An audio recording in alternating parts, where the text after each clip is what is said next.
இருந்தாரு. அவர் நட்டதெல்லாம் பூக்கும், தொட்டதெல்லாம் தொலங்கும். ஆனா இப்ப மட்டும் என்ன நல்லா தானே இருக்காரு? எங்கிட்டு ஐயா இப்ப எதை தொட்டாலும் விளங்காம போகுது. நினைக்கிறது அம்புட்டுமே நாசமா போகுது. மொத்தத்துல அவர் செய்யற காரியம் எல்லாமே புட்டுக்குது. இதெல்லாம் சரியாகணும்னு தான் ஐயா சாமியை வேண்டிக்கிட்டு இருக்காரியா. அது எப்படி வழங்க? மானங்கட்ட காரியத்தை செஞ்சா ஏதாவது நல்லது நடக்குமா? எல்லாம் நாசமா தான் போகும். ஐயா சத்தமா பேசுத. ஐயா இங்கதான் இருக்காரு, ஞாபகம் வச்சுக்க. ஆமா, கிழிச்சாரு. இப்ப வந்து அழுது உருகி என்ன பிரயோஜனா? கோயில் நகையை கொள்ளையடிச்சா விலங்கு வர அந்த ஆளு. சாமி ரியா, அப்படித்தான் பேசுவேன். சண்முகம் மட்டும் இல்லைன்னு வையி, மொத்த கோயில் நகை வித்து வாயில போட்டிருப்பான். கேடி பையன், அயோக்கிய பையன். சும்மாவா தொட்டதெல்லாம் நட்டுக்கிட்டு போகுது? ஆண்டவன் இருக்காயா? அதான் உங்க நொய்யாவை போட்டு அந்த ஆண்டவன் இந்த பாடுபடுத்துறான்.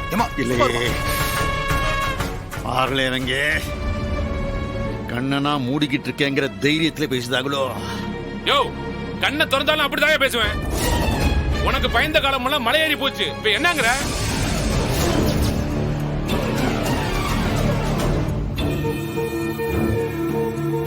அடேங்கப்பா, முறைச்சா பயந்துருமா? செய்யறதெல்லாம் அயோக்கியத்தானா, திருட்டுத்தானா? ஜெயிலுக்கு வேற போய் வந்தாச்சு. இந்த லட்சணத்துல பக்தி மண்ணாங்கட்டி. யோ, இந்த ஆளு நிக்கிற இடத்துல நின்னு நம்ம சாமி கும்பிட்டா அது சாமிக்கு மட்டும் இல்ல, நமக்கும் தான் அசிங்கம். வாங்கய்யா போலாம். சே, வந்துட்டான் கோயிலுக்கு சாமி கும்பிட்றதுக்கு வெக்கமே இல்லாம.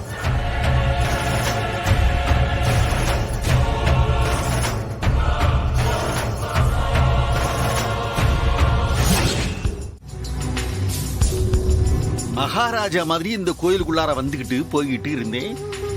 இந்த மாதிரி மானக்கேடான பேச்செல்லாம் கேட்க வேண்டியது இருக்கேப்பா. அக்கா, இந்த கோயிலுக்குள்ள வந்தாலே வெக்கப்பட வேண்டி இருக்கக்கா. எவன் கேட்டானா அவன் வாயை உடைக்க வேண்டியதுனால. இது எத்தனை பேர் வாயை உடைப்ப? எல்லாரும் திருப்பி அடிச்சாங்கன்னா என் நிலைமை? அவனுங்க ஒன்னு ஸ்கெட்ச் போட்டு முடக்கத்தாமல இப்படி எல்லாம் பண்ணிருக்கானுவ. இந்த பாரு, இப்பதான் கையி காலு காதுன்னு ஒவ்வொன்னா வெட்டிக்கிட்டு வரானுவ. அக்கா, அதெல்லாம் என் கை கால நல்லா தான் இருக்கு. ஏலே ஆக்கம் கெட்டவனே, யோசிச்சு பாருல. முதல்ல நம்ம வீட்ல இருந்து நம்ம கிட்ட இருக்கிற பரணிய புடுங்கினானுவ, அப்புறம் பிரசிடென்ட் பதவி, இப்ப தர்மகர்த்தா பதவி, கடைசியில இந்த பொண்ணு வீராவை வச்சு சிவபாலனியும் இங்கிட்டு இருந்து பிடுங்க பாக்குறாங்க. அக்கா, இதே எம்புட்டு தரம் தான் பேசுறதுக்கா? புரியுதா?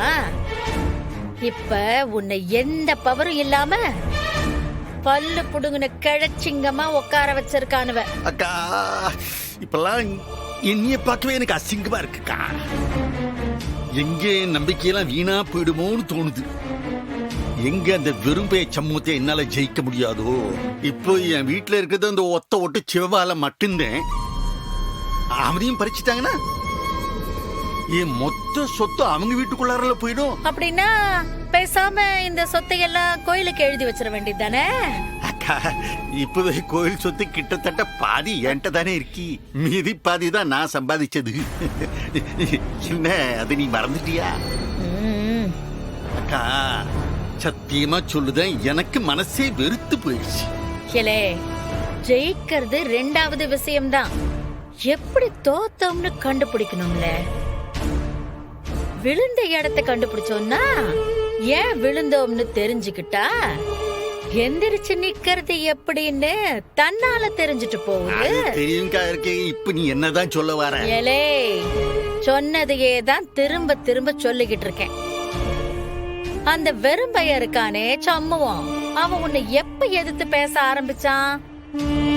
என் மவ முத்துப்பாண்டிக்கு அந்த வெறும்பைய தங்கச்சி ரத்னாவை பேசி முடிச்சேன். அவன் அவளை தர முடியாதுன்னு தான் முதல்ல எதிர்த்து போகணும்.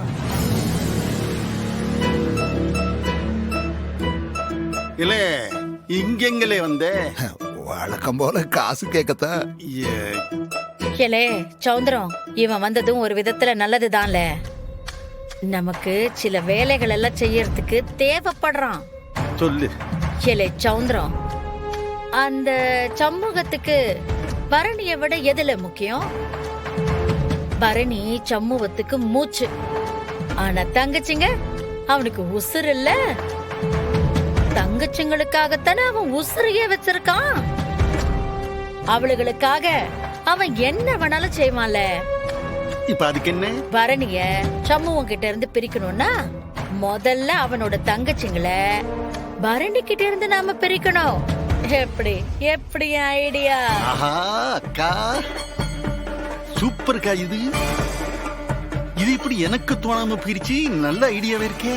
நாம அடுத்து இதத்தாம்ல செய்யணும். முதல்ல அவன் தங்கச்சிங்களுக்கும் பரணிக்கும் பிரச்சனையை உண்டு பண்ணி 2 பேரையும் பிரிக்கணும். பருவ சமூகத்துக்கும் பரணிக்கும் பிரச்சனையை உண்டு பண்ணோன்னு வெய்யே, குடும்பம் சில்லு சில்லு சில்லு சில்லா சதறி போயிடும். பரணி, நீயே எனக்கு வேண்டாம், நான் என் தங்கச்சிங்களுக்காகத்தான் நிப்பேன்னு சம்முவும் நம்ம பரணிய தூக்கி எறியணும். அவன் அப்படி சொன்னா நம்ம புள்ள மட்டும் என்ன லேசப்பட்டவளா? பரணி அவன் என்ன சொல்லுவா?